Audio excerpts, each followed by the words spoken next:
জাতীয় পার্টিকে যদি হজম করা হয়, একটা সময় জাতির উপরে চাপিয়ে দেওয়া হবে। আওয়ামী লীগকে হজম করার জন্য আপনাদেরকে প্রস্তুত থাকতে হবে। আজ নূরকে আক্রান্ত করে যদি তারা পার পেয়ে যায়, শফিকুল ইসলাম মাসুদ সহ আজকের এখানে সংহতির নেতৃবৃন্দ মাথায় যেন রাখে, আপনাদেরকে রক্তাক্ত হওয়ার জন্য প্রস্তুতি নিতে হবে। প্রকাশ্য দিবালোকে মিডিয়ার সামনে পিটিএ টার্গেট করে একজন গুরুত্বপূর্ণ জাতীয় নেতাকে আহত করা হলো, কিন্তু এতদিনে সেই মিডিয়ার সামনে চিহ্নিত লোকগুলো গ্রেফতার না হওয়া শুধু অশনি সংকেত নয়, এই জুলাই যোদ্ধাদেরকে রীতিমতো অপমান এবং লাঞ্ছিত করার সামিল। এই স্টেজ যদি আজকে মনের এবং মুখের কথায় প্রকৃত ঐক্য এবং সংহতি আমরা, তাহলে আওয়ামী লীগ যেভাবে পালাতে বাধ্য হয়েছে, 14 দলের সাথে তাদের দোসররাও পালাতে বাধ্য হবে। কিন্তু আমি অবশ্যই এটা মনে করতে চাই, আজকের এখানে মুখের কথার সাথে আমাদের বুকের কথারও মিল থাকতে হবে। আমরা এখানে একটা কথা বলে যাব, আবার বাইরে গিয়ে আমরা কাজের মাধ্যমে দেখাবো যে না, জাতীয় পার্টিকে আমরা নিষিদ্ধ করতে চাই না।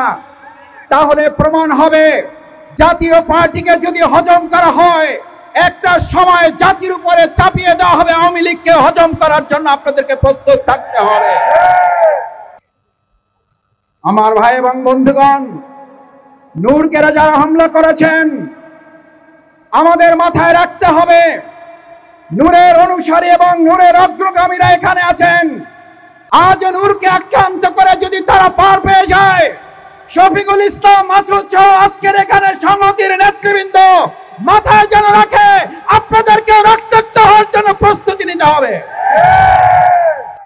আমি অবাক হই, খুব বিস্মিত হই, প্রকাশ্য দিবালোকে মিডিয়ার সামনে পিটিএ টার্গেট করে একজন গুরুত্বপূর্ণ জাতীয় নেতাকে আহত করা হলো।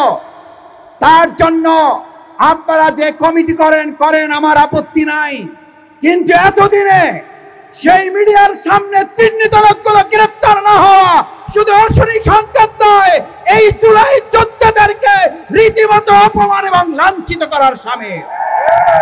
আপনারা নূরকে আঘাত করেন নাই, আপনারা আবু সাঈদ মুক্তার পরিবারকে আঘাত করেছেন, আপনারা জুলাইয়ের চেতনাকে আঘাত করেছেন। আমি বক্তব্য শেষ করতে চাই একটা কথা বলে, আজ নূরকে আঘাত করার মধ্য দিয়ে এই প্রশাসন যদি এটা প্রমাণ করে তারা একটা প্রোগ্রামের নিরাপত্তা দিতে পারে না, আমি আমার সামনে উপস্থিত ভাই বন্ধুদের জিজ্ঞেস করতে চাই, তারা আগামী দিনে অবাধ সুষ্ঠু নিরপেক্ষ নির্বাচনের জন্য লক্ষ লক্ষ কেন্দ্র পাহারা দিয়ে আওয়ামী দোষর মুক্ত করতে কি তারা সক্ষম হবে? আসুন, বিচার এবং সংস্কারের প্রশ্ন সেই জন্য এসেছিল।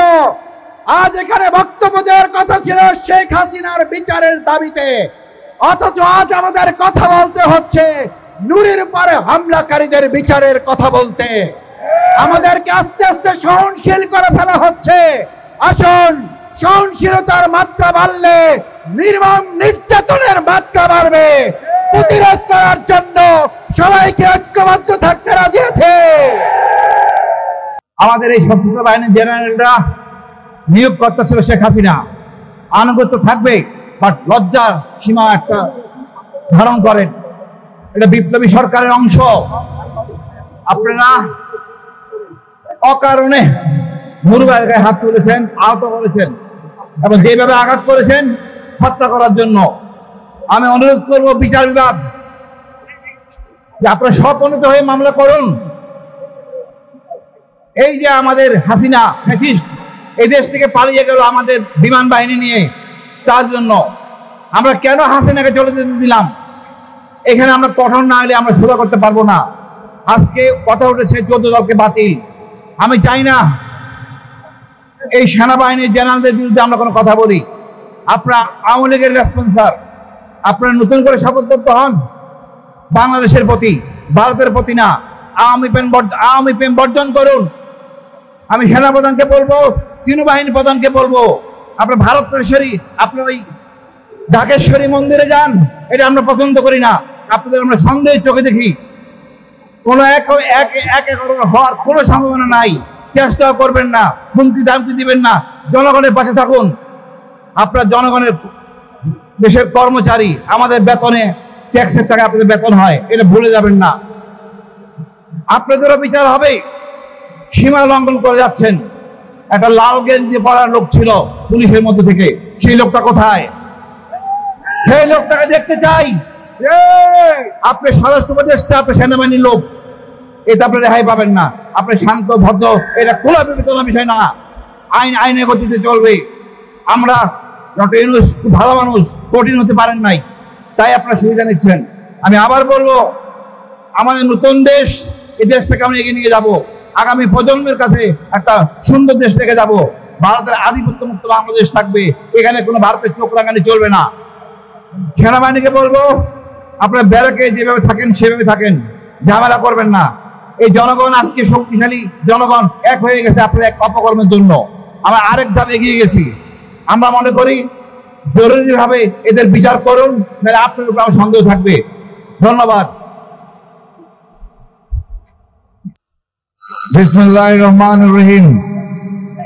3 দফা দাবিতে আজকের এই সংহতি সমাবেশের সম্মানিত সভাপতি, মঞ্চে উপবিষ্ট জাতীয় নেতৃবৃন্দ, আমার সামনে সমবেত জনতা, সাংবাদিক ভাই ও বোনেরা, আসসালামু আলাইকুম।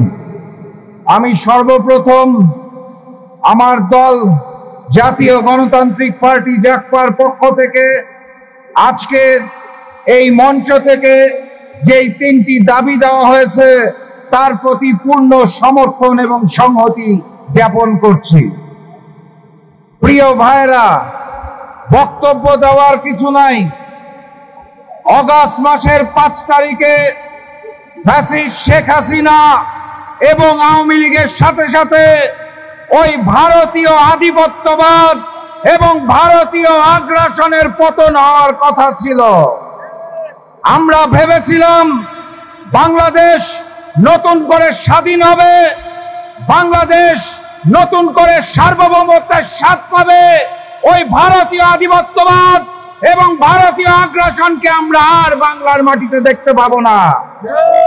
কিন্তু বাস্তবতা বড্ড নির্মম এবং কঠিন। 5 তারিখের পর থেকে ওই দিল্লি সরকার শুধুমাত্র ফ্যাসিস্ট শেখ হাসিনাকে আশ্রয় দেয় নাই, শুধুমাত্র আওয়ামী লীগকে আশ্রয় দেয় নাই, বরং জাতীয় পার্টির মাধ্যমে আওয়ামী লীগকে নতুন করে পুনর্বাসনের ষড়যন্ত্র করেছে। কথাবার্তা পরিষ্কার, আওয়ামী লীগের কার্যক্রম নিষিদ্ধ করা হয়েছে, দল নিষিদ্ধ করা হয় নাই। আওয়ামী লীগকে সর্বপ্রথম চিরতরে নিষিদ্ধ করতে হবে, জাতীয় পার্টিকে চিরতরে নিষিদ্ধ করতে হবে, 14 দলকে চিরতরে নিষিদ্ধ করতে হবে। বাংলার মাটি থেকে ভারতীয় আধিপত্যবাদ এবং আগ্রাসনকে চিরতরে রুখে দিতে হবে। বিপি নুরুল হক নূর, রক্তাক্ত নূর, শুধুমাত্র একটি ব্যক্তি নয়, একটি দলের প্রধান নয়। বিপি নূরকে সেদিন যে রক্তাক্ত করা হয়েছিল, জুলাই গণ অভ্যুত্থানের সকল শক্তির উপর সেই আঘাতটা এসেছিল। এটি ছিল একটা টেস্ট কেস, আমাদের প্রতিক্রিয়া যাচাইয়ের পর্ব। আমরা যদি একত্রিত হতে না পারি, আমরা যদি সঠিক দাবি দাওয়া নিয়ে রাজপথে নামতে না পারি, তাহলে একে একে সকলের উপরে ওই একই আঘাত আসবে।